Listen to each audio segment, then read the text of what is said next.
What made you decide to become a community activist in Jackson?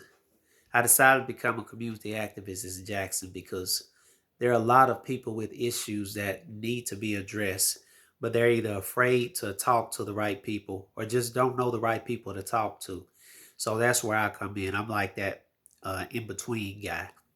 They talk to me, we discuss issues, and then I take it to city leadership. There are a lot of things in Jackson as far as poor communities, poor schools. We have neighborhoods that, could be a lot better. And I do understand that life is evolution, and things change over time. What may be good for today may not be good for next week.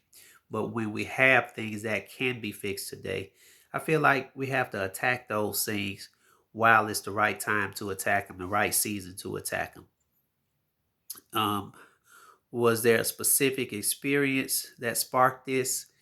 Actually, there was. I've always cared about the community, but I've always believed that things will somehow work themselves out. However, back in January of 2022, the City of Jackson Police Department launched a program called the TAD Initiative, which basically took people with no insurance, arrested them, fined them, took their vehicles from them.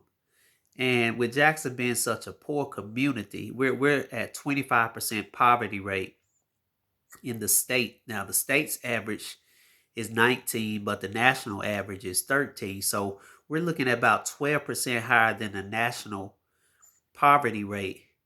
Yet at a time such as this, when there's COVID fatigue, when inflation is just skyrocketing, gas prices high, food prices high, the police department decides to criminalize people with misdemeanors, not with a traffic citation, which they've always done throughout history. They decide to take the vehicles from them, arrest them, and then they're only arresting them long enough to have the car towed, which is going to give them another fee that they have to pay. And it really only affects the poor communities. And I've spoken with the mayor about this. I've spoken with the chief of police about this. Their thing is, well, if we set it up all over the city, then it should be fine.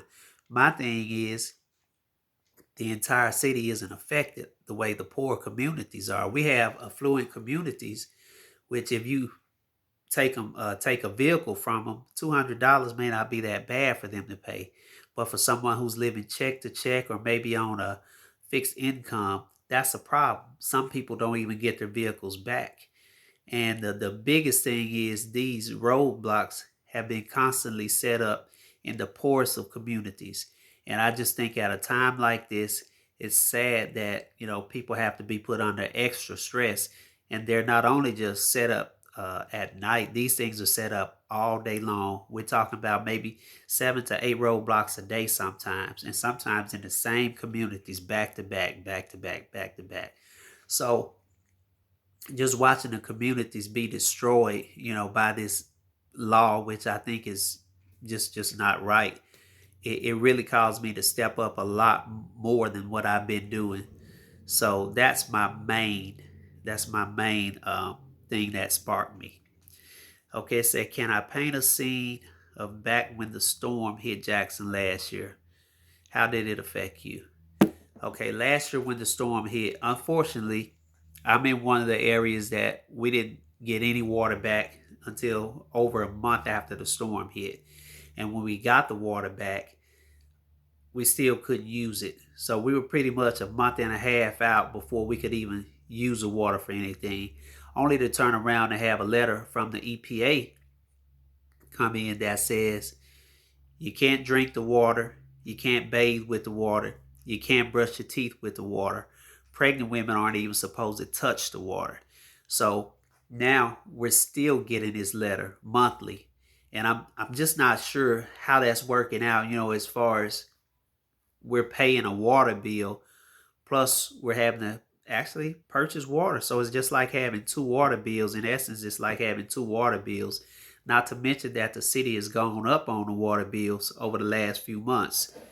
Um, but it was very hard being out of water for, like I said, a month and a half with no water. So it was very hard. Wasn't able to flush the toilet bowl. We wait for a good rain to come through so you can catch water in buckets so you don't have to spend money on gas to go find water. So it was pretty horrible.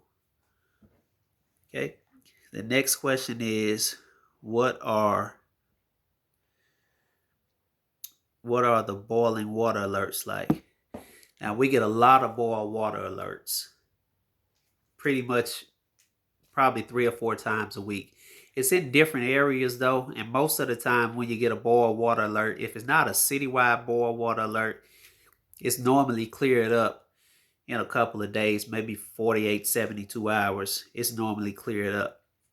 So the boil water alerts aren't a real big issue, but they're common. I think they become so common that it's almost just normal that you get a boil of water alert. Okay, let's see, who is it this time?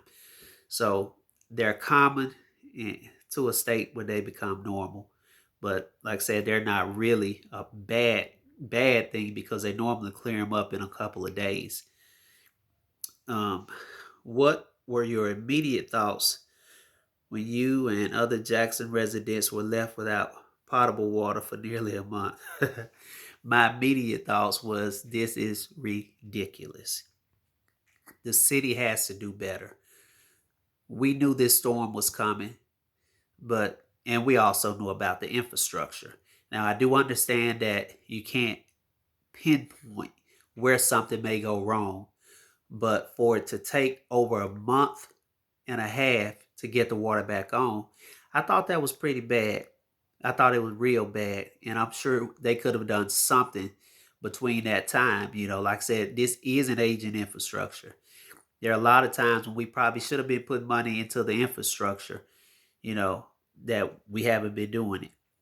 We've recently been waiting on a part to come in, a part that was recommended by the EPA that should have been here last year, but now we're finding out the part will be here maybe toward the end of April. So you hear one side saying, well, we've been ordered and we're just waiting. But then you hear the other side saying, well, they just ordered the part. So it's just a lot of stuff that political. Do you trust the water coming out of your tap before the storm? Did you trust the water? No, I didn't trust it before the storm because, like I said, we were really getting letters anyway saying the water's not safe to drink. But I trusted it a little bit more because you could shower with it. The only thing about when you shower with the water sometimes it just itches real bad.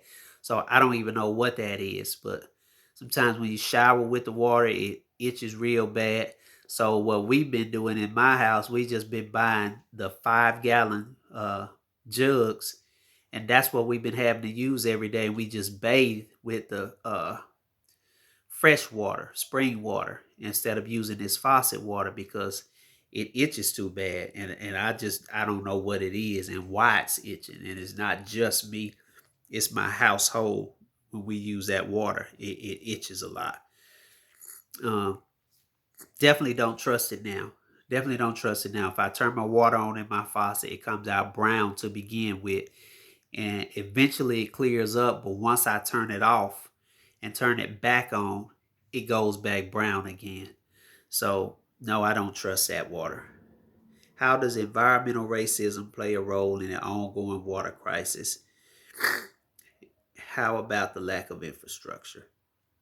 I think environmental racism, I think it does play a lot because in Mississippi, I'll say even in Jackson, we don't even have to go the whole state. Let's just go Jackson. The areas that are predominantly white, Jackson only has a 16% white population. Those areas that are predominantly white usually have the best infrastructure. They're usually the ones who get their water back on first. People in the poor communities are more likely to accept and use this water because they just don't have any other